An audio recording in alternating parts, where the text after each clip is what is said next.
Hello students, आपका मेरे channel विकास education point पर स्वागत है। विद्यार्थियों, आज मैं आपको शिक्षा निदेशालय राष्ट्रीय राजधानी क्षेत्र दिल्ली द्वारा दी जाने वाली क्लास 7 के हिंदी विषय से वर्कशीट या कार्यपत्रक 27 का अध्ययन करेंगे। विद्यार्थियों, यह कार्यपत्रक 3 नवंबर 2021 की है। आइए अध्ययन करते हैं। प्यारे बच्चों, पिछले कार्यपत्रक में हमने सर्वनाम के प्रथम भेद पुरुषवाचक सर्वनाम के बारे में जाना। आज हम सर्वनाम के बाकी भेद सीखेंगे। तो नेक्स्ट है बच्चों, निश्चयवाचक सर्वनाम। तो वे सर्वनाम शब्द जो किसी निश्चित वस्तु या व्यक्ति की ओर संकेत करते हैं उसे निश्चयवाचक सर्वनाम कहते हैं। जैसे वह देखो मेरी पेंसिल है, अरे यह तो आपका अपना सुरेश है। तो इस प्रकार से अगर किसी निश्चित व्यक्ति या वस्तु की ओर हम संकेत करते हैं तो वो निश्चयवाचक सर्वनाम होता है। और अनिश्चयवाचक सर्वनाम, तो वे सर्वनाम शब्द जो किसी व्यक्ति या वस्तु की ओर संकेत करती हैं किंतु उसके बारे में स्पष्ट रूप से पता नहीं होता, उसे अनिश्चयवाचक सर्वनाम कहते हैं। जैसे दाल में कुछ गिर पड़ा है।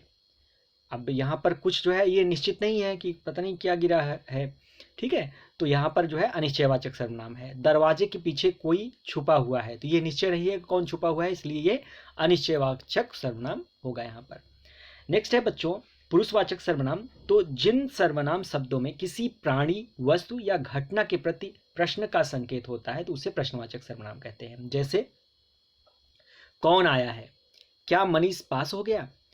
तो इस प्रकार से प्रश्नवाचक सर्वनाम का प्रयोग करते हैं।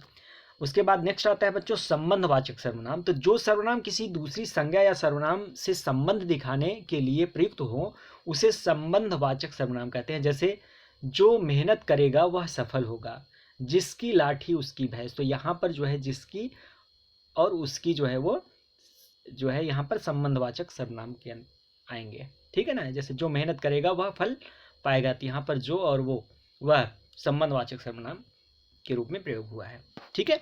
चलिए नेक्स्ट देखते हैं बच्चों, निजवाचक सर्वनाम है। जिस सर्वनाम शब्द से अपने होने का बोध हो उसे निजवाचक सर्वनाम कहते हैं। जैसे मैं स्वयं चला जाऊंगा, वह अपने आप खा लेगा।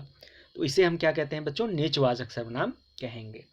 चलिए अब रेखांकित सर्वनामों के भेद लिखने हैं, तो आइए एक एक करके लिखते हैं। तो हमने तो उसे खुश होते कभी नहीं देखा। तो इसमें हमने जो है वो पुरुषवाचक सर्वनाम होगा और उसे निश्चयवाचक सर्वनाम। नेक्स्ट है, कुछ लोग गधे को शायद बेवकूफ़ों में सर्वश्रेष्ठ कहेंगे। तो यहाँ पर कुछ जो है वो अनिश्चयवाचक सर्वनाम है। यूं चले जाना उन्हें अच्छा नहीं लगा, तो उन्हें जो है वो निश्चयवाचक सर्वनाम है। तुम जो कुछ खिलाया सिर झुकाकर खा लिया, तो तुमने जो कुछ खिलाया, तो तुमने जो है वो पुरुषवाचक सर्वनाम है और कुछ अनिश्चयवाचक सर्वनाम है। नेक्स्ट है बच्चों, वह बहुत धीमा बोलता है। तो वह जो है पुरुषवाचक सर्वनाम है। नेक्स्ट है बच्चों, छठा है, पुराना सामान मेरे काम आ जाता है। तो मेरे जो है वो पुरुषवाचक सर्वनाम है बच्चों इसमें। जिनमें कभी हमारी पलटन रहा करती थी, तो यहाँ पर हमारी जो है वो पुरुषवाचक सर्वनाम होगा बच्चों। नेक्स्ट देखते हैं, आप खुद जाकर ला सकते हो। तो यहाँ पर आप खुद जो है वो निजवाचक सर्वनाम है। उस वक्त किसी ने हमें ठहरने की जगह न दी थी। तो उस जो है वो निश्चयवाचक सर्वनाम है, किसी अनिश्चयवाचक सर्वनाम है और हमें पुरुषवाचक सर्वनाम है बच्चों।